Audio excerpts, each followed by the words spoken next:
안녕하세요. 뿌띠 북토크입니다. 오늘 하루도 나 자신을 잘 돌보고 계신가요? 나의 몸과 마음의 상태는 어떤지, 나의 감정은 어떤지, 그 안에 숨겨진 욕구는 어떤지 한번 살펴보세요. 오늘의 책 소개할게요. 50의 기술. 부모에게 필요한 7가지 마음관리법에 대한 내용을 소개하려고 해요. 저도 자기 돌봄이라는 주제에 대해서 많은 이야기를 드리고 있는데요. 이호선 교수님도 마음관리법이 필요하다. 그리고 그 방법은 여러 개일수록 좋다. 이런 말씀을 하고 계세요. 그러면서 이 어른의 나 조절법을 한다면 그것이 우리들의 마음 지도가 될 것이고 적어도 2-3가지 정도 내 마음을 조절하는 방법을 알고 있다면 그런 유연한 사람이 어른이고 부모이며 인생 선배일 겁니다. 이렇게 얘기하고 계십니다. 나를 조절하는 7가지 마음관리법을 소개할게요. 첫 번째 방법은 믿을 수 있는 1인을 만드는 것입니다. 언제든 어떤 마음속 이야기도 말할 수 있는 사람. 내가 말할 때마다 괜찮다 공감해주고 조언까지 해줄 수 있는 사람. 이런 사람을 찾으시기 바랍니다. 하지만 이런 사람 찾기는 어렵죠. 2번째 방법이 있습니다. 상상의 멘토를 만드는 것입니다. 나에게 어떤 일이 닥쳤을 때 이 사람이라면 어떻게 할까?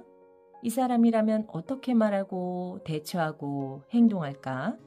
머릿속에 떠오르는 멘토가 있으면 너무 좋다는 거죠. 예를 들면 오은영 박사님, 강영욱 선생님, 이호선 교수님 등등이요. 나를 도와주고 이 상황을 해결하도록 도움을 줄 수 있다고 생각하는 사람을 떠올린다면 여러분은 상상의 멘토를 가지고 있는 거예요.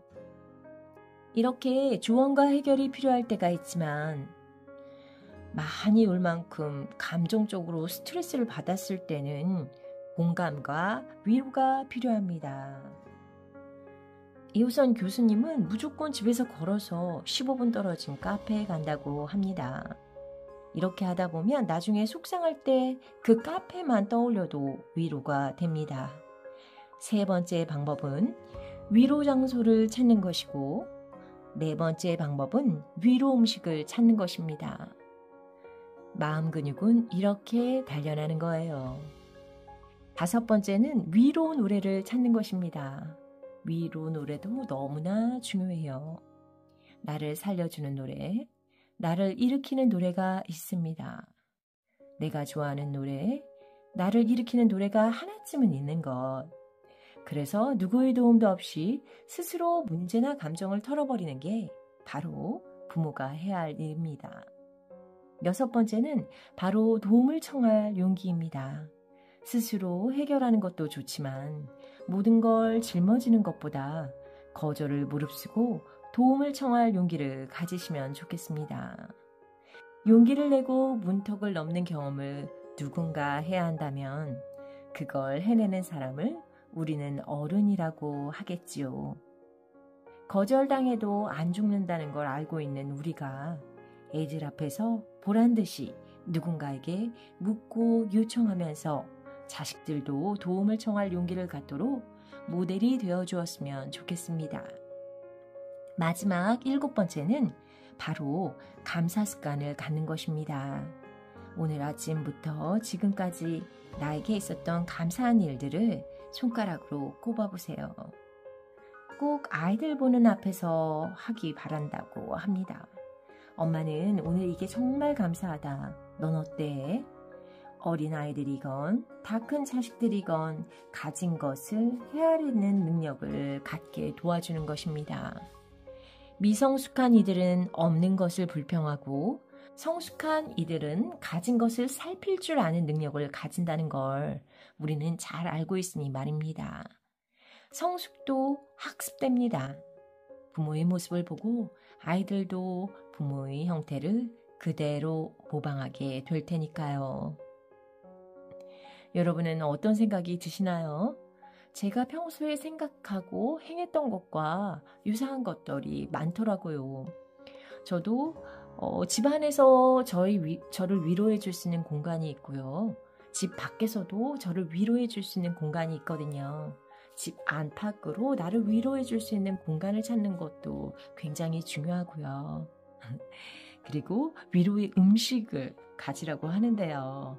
맞아요. 저는 향초를 피면서 위로를 받거든요. 위로의 음식도 좋고 위로의 향도 좋고 어떤 나의 오감을 최대한 느끼면서 위로해 줄 수 있는 그런 것을 찾으시면 좋겠다는 생각을 추가적으로 드리고 싶네요. 그리고 마지막으로 여기서 도움을 청할 용기라는 게 굉장히 와닿았어요. 사실 저는 용기가 없는 편이거든요. 남들에게 도움을 청하지 못하는 경우가 많았고요. 먼저 말을 걸거나 나랑 친해지자라고 얘기하는 경우는 거의 없었어요. 그런데 이 용기가 굉장히 중요하다는 것을 이제 나이 50에 알았네요. 그러다 보니 아이가 용기 없어 보이면 왠지 내 탓인가 싶기도 했고요. 용기를 불러일으키려면 어떻게 하지 했는데요. 결국 내가 바뀌는 거죠. 내가 용기를 가지고 아이 앞에서 모델링이 되어주는 것. 그것만 한 것이 없다는 생각이 듭니다. 그리고 정말 중요한 거 감사 습관. 저도 이렇게 감사일기를 쓰고 있는데요. 성숙한 사람들은 자신이 가진 것을 살필 줄 안다. 그런 것 같아요. 예전에는 저도 당연한 게 많았거든요. 이런 건 당연한 거지. 왜 나에게 더 못해주지? 라는 생각을 했었는데요. 정말 어리석었고 부끄럽다는 생각이 듭니다. 이 세상에 당연한 게 없어요. 내가 가진 것은 너무 감사해야 된다는 거. 그 사람의 행동, 태도도 마찬가지예요. 저 사람이 날 보면 인사하는 게 당연한 게 아니에요. 그 사람이 나를 존중하고 반가워해주기 때문에 인사를 하는 거죠. 그러니까 내가 먼저 인사하고 그 사람이 인사를 해주면 너무 감사한 거구나. 그렇게 생각하셔야 돼요. 어떠세요? 이 7가지 중에서 나는 몇 개를 행하고 있나 한번 생각해 보시고요. 나는 오늘부터 어떤 방법을 적용할 것인가 그것도 생각해 보세요. 그리고 당장 지금부터 해보세요. 저는 얼마 전에 또 저만의 위로 공간 하나를 만들었거든요. 그런데 이 위로 공간도 이 한 개뿐만 아니라 2개, 3개, 4개 많이 가질수록 좋다는 생각이 듭니다. 내 마음을 털어놓을 수 있는 친구가 많으면 많을수록 좋고요. 그러면 오늘 하루도 나를 잘 돌보시고요. 다음 시간에 또 만나요.